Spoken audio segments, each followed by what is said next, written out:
You're listening to the Meet the Farmers podcast with me, your host, Ben Eagle. Please remember to subscribe to the show wherever you are listening.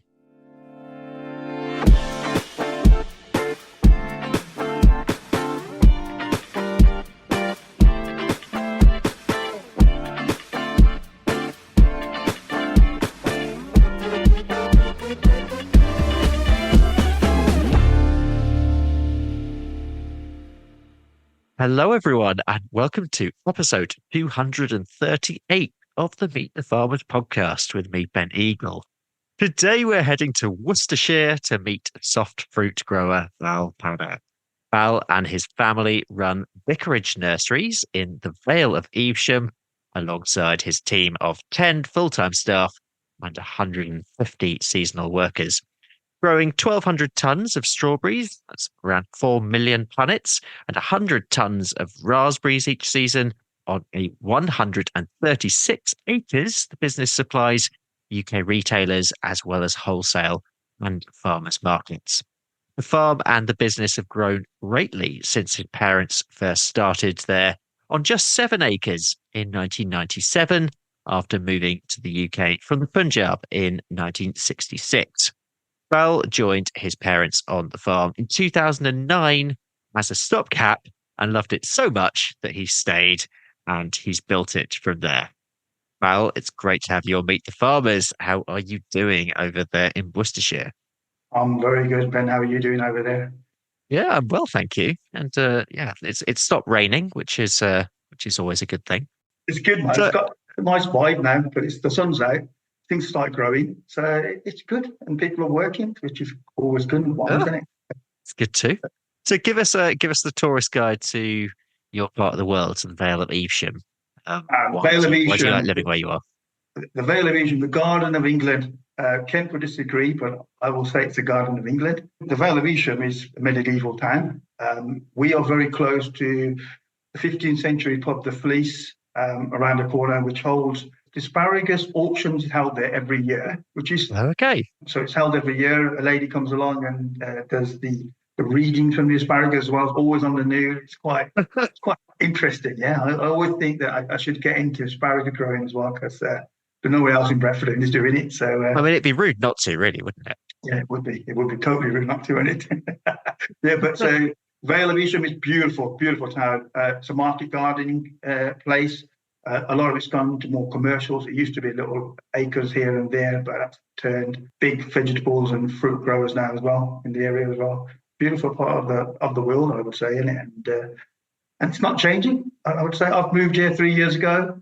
I wish I'd moved here. I moved in from Birmingham. I love Birmingham. I'm a Brummie, as you can see. Yeah. Well, here, as I say, here. But it's quieter here, and everyone knows everybody. So, which is a great thing, because I forgot what growing up was all about, isn't it? And the thing about growing up was that you knew your neighbours, and this part of the country, you literally do. Everyone knows everybody, and you know your neighbours down the road, and people look after each other, which is refreshing. Not that they don't in Birmingham, they do, but everywhere's so busy.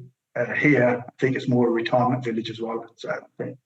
So your parents started the farm in 1997. And like I said in the intro, they started on just 7 acres. What inspired them to farm? Well, you know what's interesting? So my family's background, originally where we come from, is the breadbasket of India, Punjab. And we ended up in the Vale of Evesham, the Garden of England, yeah, which is unusual. But what's unusual is that we come from a farming background. So I'm a Sikh. So our culture is a farming background. That's what we do back home in Punjab. And a lot of us migrated over here over in the 60s, continue to migrate over here. Nobody's got into farming, which is really what we're all about. That's what which is really, if you put it like that, it's quite odd, actually. It is odd. It's great for me because it's my unique selling point. Yeah, so I can say it. If I go to anywhere else in the world, it probably wouldn't make sense, because there's many Sikh farmers around the world. But in the UK, growing soft fruit, which is the most British or pretty thing, and to be Sikh with a background of farming, it's unusual to be involved in an industry here in the UK, but it's our bread and butter back home. So when my mom and dad moved over here, my mom and dad, they went to, obviously it was manufacturing. I don't know how it worked out. It's just that we had a big family and they all at the time that jobs disappeared, manufacturing disappeared abroad, they started looking for other things, and it was farming. So they all started traveling from Birmingham into the Vale of Evesham, places like the Vale of Evesham. And it started from there because one of his old bosses, who sadly passed away, he said to him, well, you come from Punjab, breadbasket of India. Why don't you, go into growing? And I said, yeah, okay, that's a great idea. Let's do it. Bought these 7 acres. Back home in India, we grow wheat and corn, so soft fruit is totally a bit different.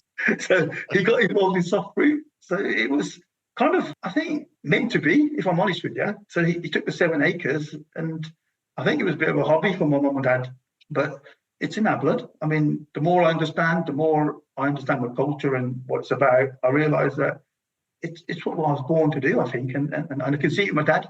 I mean, he still comes to the farm. He's still the main boss of the farm. He runs it. He comes every day. He travels an hour. You said there that sort of the more you understand your culture, and when I was reading up a bit about you before we started this interview, I mean, it says on the Just Farmers site that you're quoting here, your culture and Sikh faith influence your core values of community, sharing, and inclusivity. So, but I'm just interested a little bit more on that in terms of how that influences your approach to farming. You know what? The more and more I understand farming, and the realities of farming and the struggles of farming plays a very, very, very big part of it. And I think if I didn't have my faith and didn't understand that growing up about our faith and the belief is that what they teach you is everything's in God's hands. There's a lot of protests going on now about farmers and everywhere around the world, in Punjab as well. And what I think is that what people forget is God's on our side.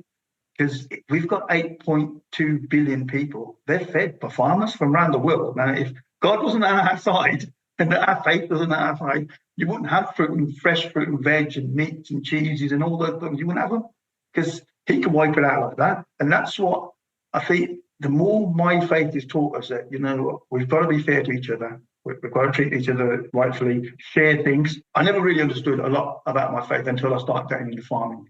And it's relative to what I do every day. And that's what I love about it.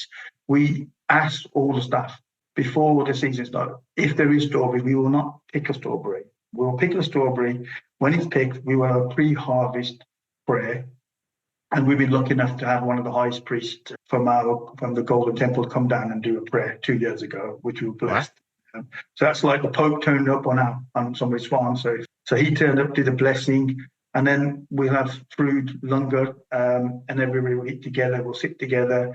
It doesn't matter who you are, what position you are. We're all equal as far as we're concerned. And that's the way my dad's worked the farm. It doesn't matter what religion you are. I'm not there to convert anybody. I'm not there to say somebody's wrong. If you're a Catholic and you're a Christian, you're a Protestant, you're Jewish, you're Muslim, my only thing is to say to you, be a good Muslim, be a good Catholic, be a good Christian. That's what we're taught. We're not taught that our way is the right way. We're taught that whatever route they want to take to God, they should do it in the way they want to do it. But I love that. That's a bit I love about it. And that takes me through every day. That's what I get through from farming as well. But what was your life like growing up? And I'm really interested to know whether you wanted to be a farmer, I suppose, growing up. Do I grew up I'm 50 now. I don't look it, but I know I look good for my age. You're 50? Seriously? Yeah. Oh my goodness. I need to move to Worcestershire. Yeah, I know. First Birmingham, then Worcestershire. Yeah, Birmingham. Yeah. That's the way. It's a little bit easier life, isn't it? But I think I had one of the best childhoods I can imagine for the new generation. Yeah, we grew up similar to like here. So back in Birmingham, we mixed in. Everyone knew each other, like I was saying earlier on. Everyone knew how each other.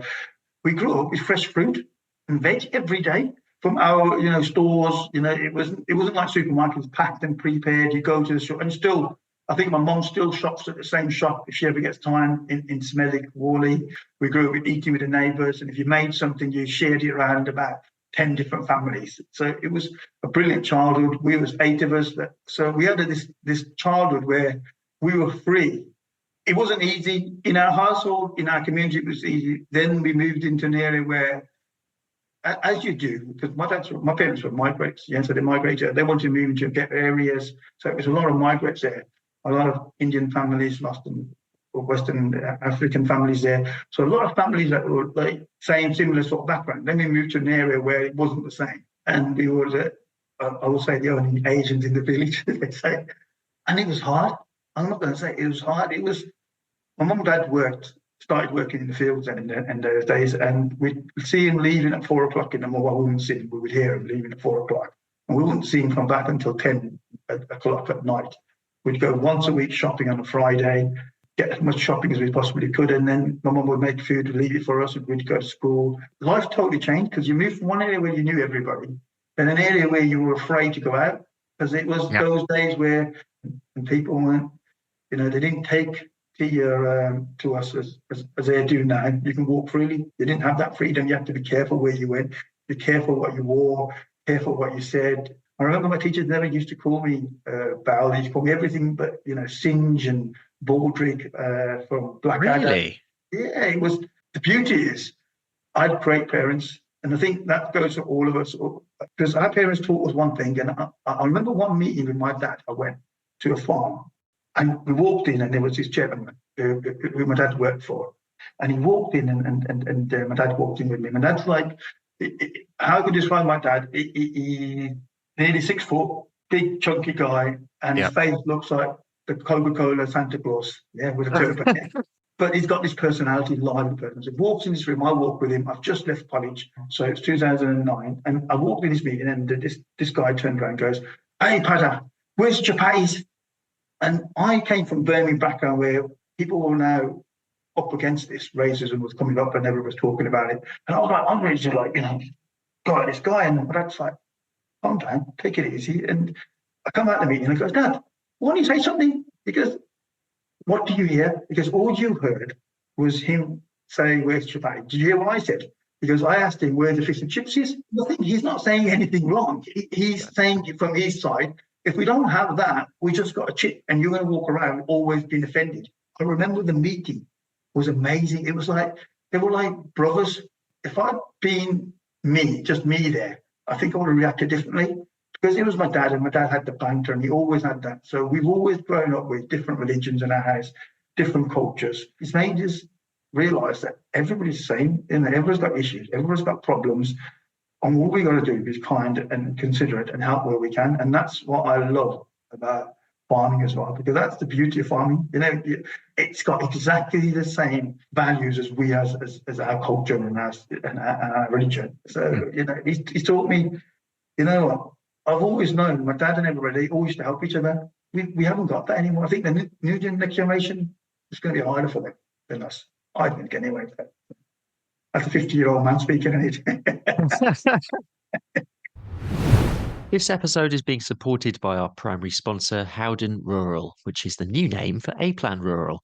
The Howden team shares my passion for giving a voice to farmers, and we are both driven to raise the profile of farming voices to a wider audience. Howden Rural do a lot of work on social media themselves, sharing farming accounts and farming stories. They have a rural community blog which shares farmers' experiences. They also support a growing number of initiatives that champion UK farmers, including this podcast. So a big thank you to Howden Rural for supporting Meet the Farmers. Let's go back to the farm. I'm really interested to, because it has grown. I mean, the business has grown significantly since those early days. Take us through the process of that growth and how that's happened. It was a hobby, basically. So we bought 7 acres for a hobby.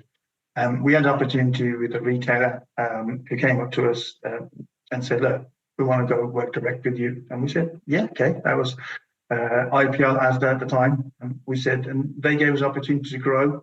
We work with other retailers as well. All of them are. It is hard.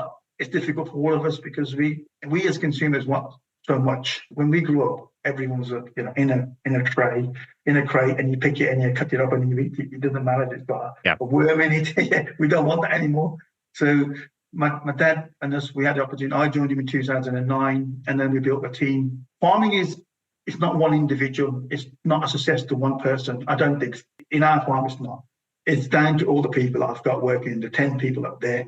And the growth happened because basically, I remember my dad always said, "Look, we had the opportunity to sell the land to make houses." Yeah, he goes, "Look, for every one person that works for him, you're supporting 10 members of their family. You might not see them, but you are." and it could be grandparents, it could be kids, it could be their partner, and it's always connected. And you look at it and you're thinking, we're not responsible for one person, we're responsible for all their family as well.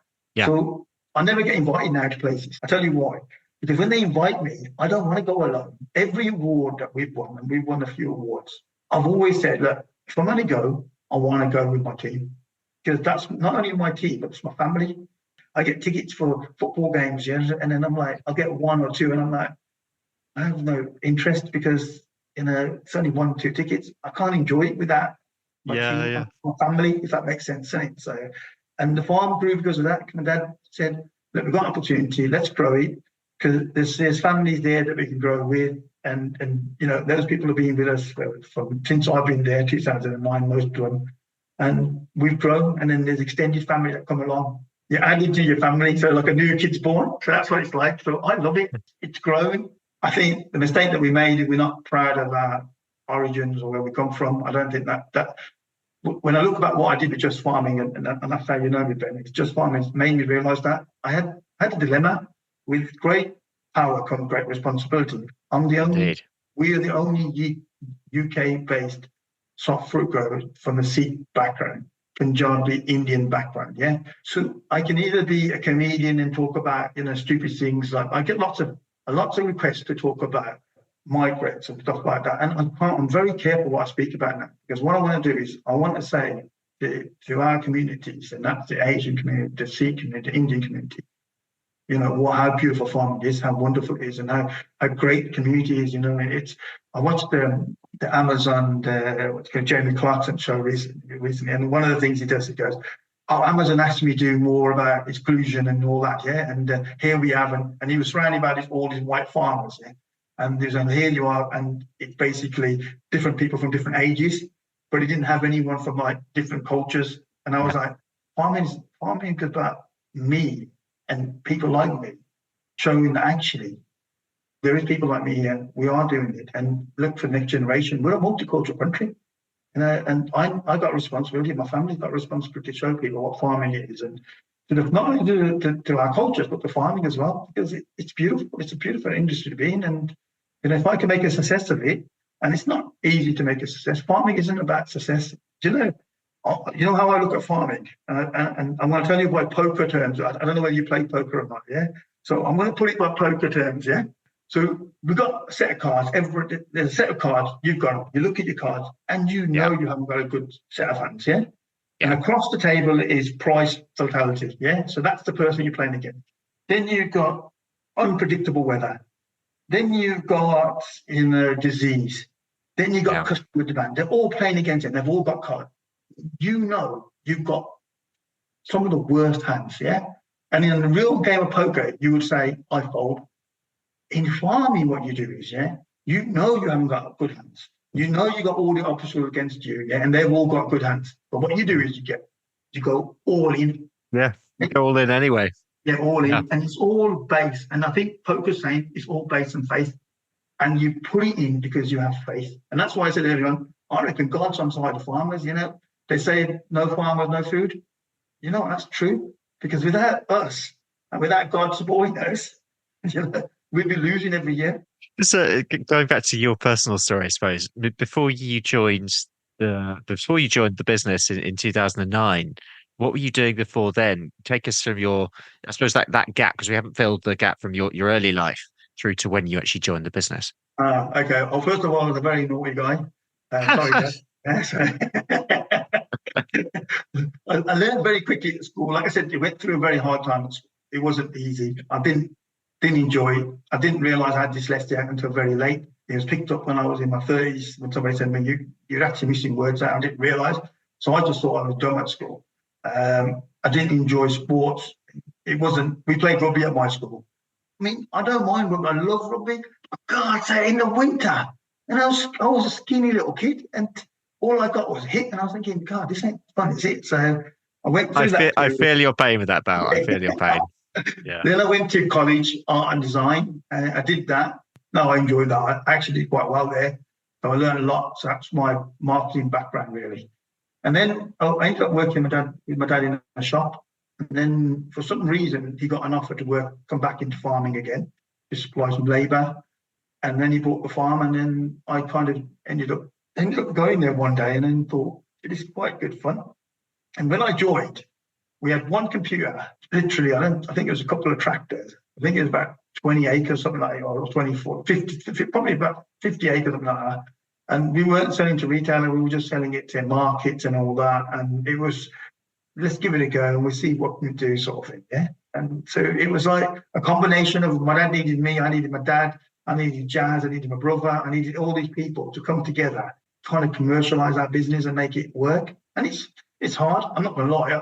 I realize how hard my dad must have had it. I've got it easy compared to him.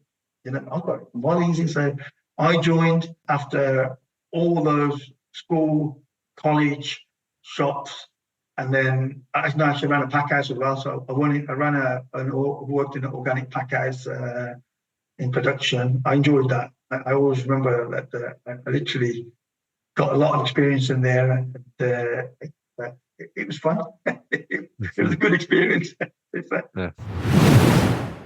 Meet the Farmers is brought to you by RuralPod Media, the only podcast production agency to specialise in the rural sector. We're on a mission to make rural stories mainstream and help businesses, organisations and communities like you tell your story through podcasting. Podcasting is a fantastic way of connecting with your audience, whoever that might be, getting your message out there and networking with leaders in your niche. RuralPod Media can help you by launching your new podcast or helping you with the technical side. We also provide podcast training and an audit service if you already have a podcast, you're not sure where to take it to next. For more information or to book a call, visit ruralpodmedia.co.uk. That's ruralpodmedia.co.uk.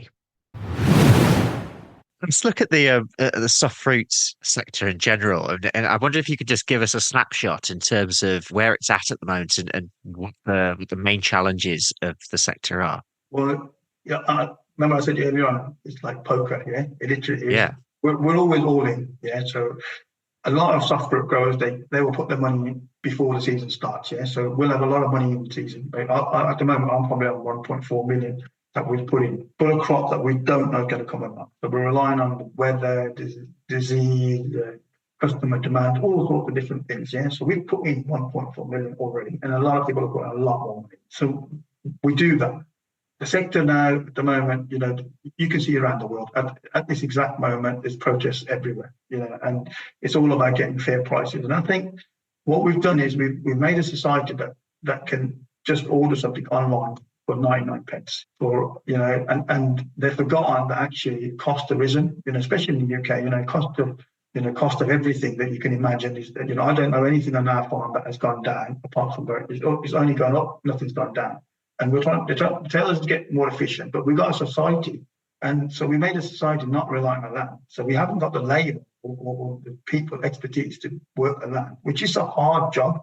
Like I said earlier on, you've got to do all the hours. It's not your 4 days a week job, is it? It's a totally different kind of working environment. So labour's a struggle. It's hundreds of years old, this labour situation. And I always look at it and thinking, I always laugh. What do you think my mum and dad's here for? They left Punjab to farm all the way in the UK, but they didn't do it back home. So They won't do it back home, but they do it over here. And that's the same everywhere. Nobody does it in the hometowns. Nobody does it in home countries. We got a lot of youth to go from here to South Africa, to Australia to do the people, right? But they won't do it here. And that's not just here. It's in Germany, has the same problem. France, same problem. Russia, same problem. America, the Mexicans are coming over and picking the fruit. Greece, last time I went to Greece, they had the Bangladeshis coming over to pick the fruit, and their economy was broke. Farming's a struggle, though. It's a big struggle. And I love the fact that, we guys, the farmers are protesting here and everywhere else. I just read a report today about the Welsh farmers putting wellies down. Did you see that? Yeah. Brilliant. What a great idea. 55,000 wellies outside the Senate. Absolutely brilliant. Because you know what? That shows you the passion.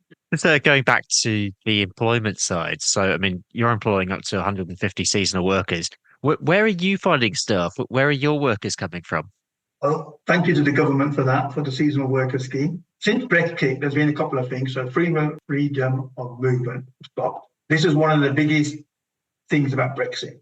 ever blame migrants and immigrants for the thing, but it's always the case. You need these people, right? And that's what Brexit was a bad example of. They were stopped. So we had free movement stopped. So people that had been coming to us for 6, 7 years weren't allowed to come back in the country, even though they've been working for 3 months, 4 months, 5 months, and going back. They weren't allowed. Yeah, apparently we don't want them. Yeah, apparently we don't want them. The ones who don't want them. I wish they would come and work on farms and go and tell us that. Because you know what? It's all rubbish, isn't it? When people say that, oh, no, we don't want them. Well, go and see go around the world and see. You need these people. Go around. When you travel, please go and travel to farms. Go and travel to farms and ask them where their staff is from. And I guarantee you they're not from that country. If you go to California now and you go to a strawberry grower's farm, I guarantee you they're not Americans. They might be American, but they're Mexicans, or they come from they're not. They've travelled in to do that job. There won't be locals. It won't be Arnold Schwarzenegger and his family picking fruit and veg in California. So what's the difference here? So we look at it as migrants. These people do their job, and when they move up, they bring something. Like my dad. What did he do? He worked the land, and then he built his own business, and he contributed to the United Kingdom. You know what I mean? So he has, and people like that. The guy who built Tesco, he was a Polish migrant, wasn't he? So what did he do? Donald Trump. Come on, he's another example, isn't he, in America? Our Prime Minister. The good examples. People come in here and they want to better themselves. Why not? There's just reflecting on putting a positive picture out there, I suppose, and encouraging people into the agricultural industry. What do you think we can do better in terms of putting agriculture in a positive light and telling stories in a way that make people want to actually work in agriculture? First of all, I think you remember National Service. Not that I remember it. We should do National Farm Service. Yeah, everybody works on farms, and I love that idea. Yeah, so we go out there and send every kid for a season to work on a farm. Yeah, it'd be brilliant. Let me tell you, farming is amazing, and the farmers are amazing people. The ones I've met, the ones I've got to know. What amazing people, what characters, and look, we're getting them. They're producing things that aren't natural sometimes, as in like to get your strawberry that shape. Yeah, they're doing everything, bending over backwards to get you that. They're making sure the cattle is fed on times when, to get you the perfect meat. So Christmas Day and Winter Day, they're doing things that going up hills, in the Welsh borders in Scotland or whatever, you have to do things that, not a normal human being would do. So what is farming? It's brilliant. It's wherever you go in the world, get the fresh fruit and veg from that country. If you go to Spain, make sure you eat Spanish strawberries. Yeah. If you go to the United Kingdom, make sure it's from the UK. You get strawberries. Yeah. If you go to India, make sure it's Indian strawberries, because you'll get the taste of that country and you get the taste of that flavour of that place. And farming is all about working with nature, and that's what farmers do. They work with nature. Just a little more about our primary sponsor, Howden Rural, which is the new name for A-Plan Rural. Same people, different name. Howden Rural provide bespoke insurance cover for farms and estates. This could be for anything from tractors and machinery to a new exciting diversification venture. So for more information, visit howdeninsurance.co.uk/rural. Just looking ahead to the next few years, where would you like to take your business? Where would you like to be in a few years' time? Apart from being a millionaire retired. Well, apart from that, of course, Bal. No, where I would like to be is that we're still growing. We're growing our business, and the team that we've got getting more educated, and they're taking over. I'm 50. I would like to see somebody else in my position in let's say in 10 years' time. Somebody else doing it, and the same with the other guys around me as well. Building a team that's like a family that we've already got now. So we've got an extended family with all the teams that I mentioned earlier on. I would like to see us to be proud to be farmers again. My kids, they're involved in farming, and the next generation wants to get involved in farming. Technology takes to another level. Obviously, I can't wait to see what happens next. I mean, I can't wait. I want to embrace it, but I want to continue farming, and I want the landscape that we have in the UK, especially in the UK, is beautiful. If you remember COVID, people love going to the countryside and walking and having fresh air and biking and going on stuff and doing stuff like that. And all this working 4 days a week made us realise, you know what's the most important thing is? Family, fresh air and countryside and the fresh fruit and veg that we have. You know that a lot of these box schemes started going thriving when that happened. Why? People started looking after them, wanted to make it, you know what I mean? I do feel sorry for the people that were stuck in confined places and, you know, that struggled through that time and the kids that grew up in COVID time, innit? Because they didn't really get to mix in for those 6-7 months or whatever, which was very hard. But I also, you know, looking up, I was here, I bought a house in the countryside. I was going to say, were you still in Birmingham during COVID, or No, you'd moved by then? The November before, I bought a house here. Yeah, by luck. Really? Yeah, by luck. So that's good timing. So yeah, brilliant timing. Absolutely brilliant timing. Thank you very much, God. I moved in. It was the best move I ever made. Not that I love Birmingham. Let me tell you, I love Birmingham. Mum and Dad lived there. It's brilliant, and the people are brilliant. But I wanted to be not naughty so much anymore. You know, settle down. There comes a time. Not eating kebabs and everything every time. Val, honestly, I mean, yeah, time is against us, but thank you so much, honestly, for coming on the show. And yeah, your business is so inspiring. Your enthusiasm is infectious as well. I can feel the listeners just, yeah. No matter how you're feeling, listeners, right now, I'm sure you'll be feeling a lot better after having heard Bal and Bal's story. Because yeah, it's great. Just keep up the good work. Thank you, Ben. Thanks for inviting me as well, isn't it? Yeah. Oh, that's been great. Before you go, we've got the last few questions, which I'm going to ask you. The quick questions. These have nothing to do with farming whatsoever. Okay. The first is, what's the last book that you read or film that you watched that you can't stop talking about that you absolutely love? What would it be?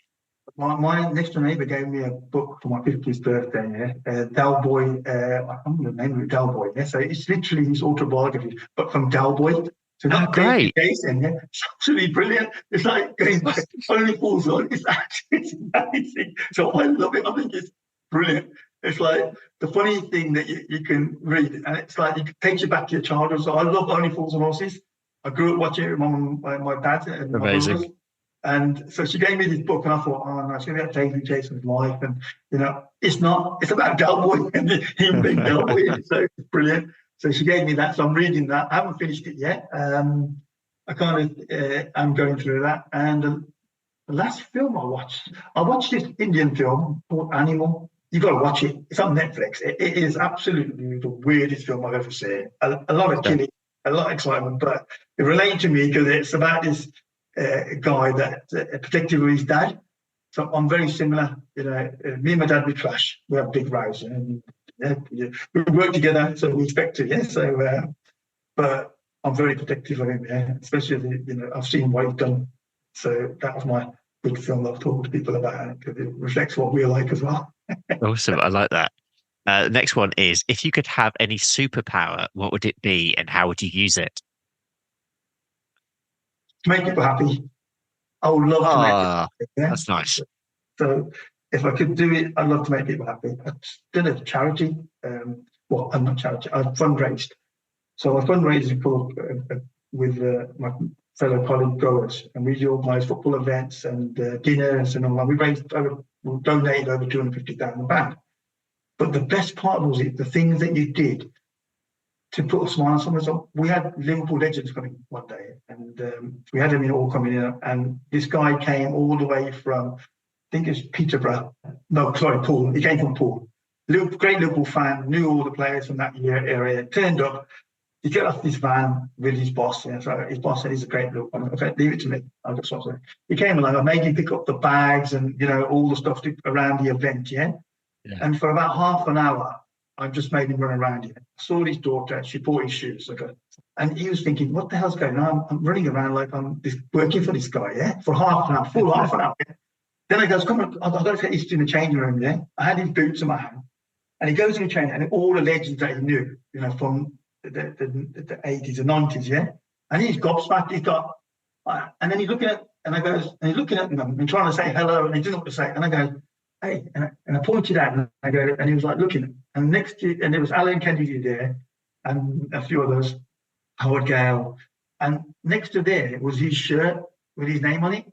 Amazing.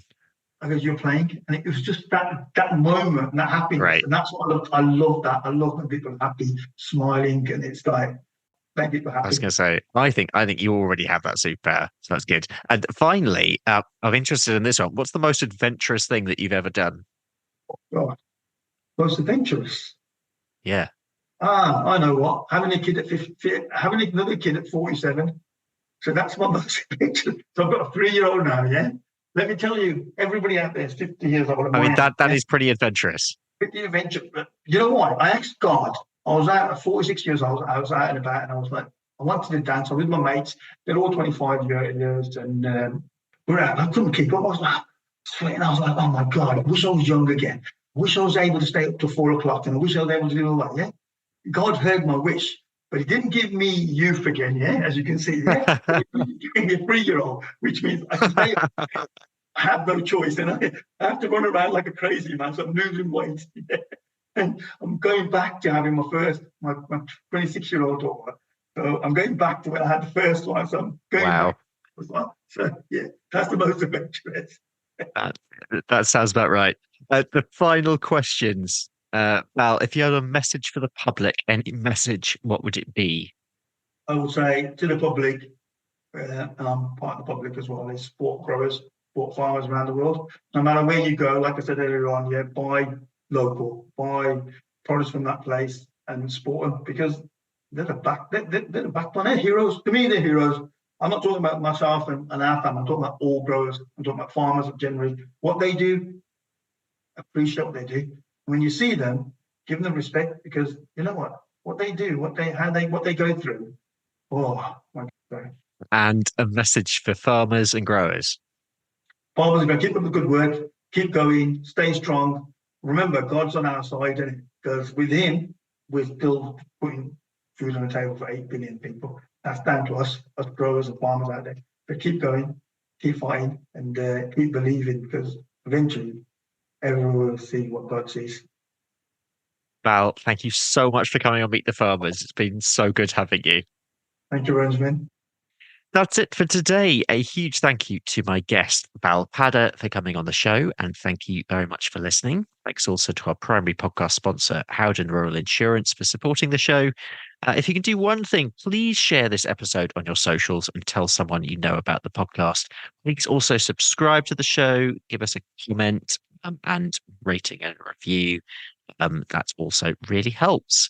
Don't forget to check out our sister show, Rural Business Focus, which you can find on whichever podcast platform you're listening to this show. I'll be back with you next week on Meet the Farmers. But for now, I'm Ben Eagle. This has been Meet the Farmers, and thank you very much for listening.